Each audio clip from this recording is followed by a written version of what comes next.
عندي لقاء تلفزيوني، اول مره هطلع في التلفزيون. هنا حاجات كتيره كده، حبوب بيضه وعايزين بقى ننضف، مش هنروح بقى نطلع كده احنا وخلاص. دي ميه فيها دم غزال، فحطيت عليها طبعا وصفه شروق، حطيت الجيلاتين والنشا، فقلت ايه اعمل تنظيفه. صعب فشلته، ايه بينضف سيئات الوش. لسه ماسك فاضل، فانا هحطه على ايدي علشان لو في قشف ولا حاجه يتشال. نشف. احيه، في ايه؟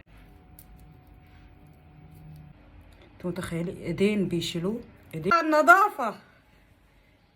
هنا فيها قشره، نجيب نص ليمونه ونحط فيها قهوه كده، نجيب سكر خشن ونحط فيه كده.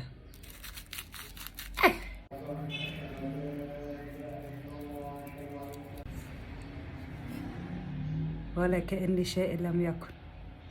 اللي احنا حطيناه ده لازم مرطب قوي. بس خلص.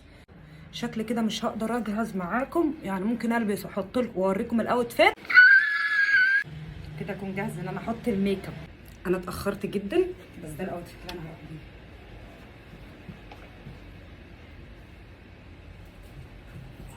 مش وقتك، مش وقتك.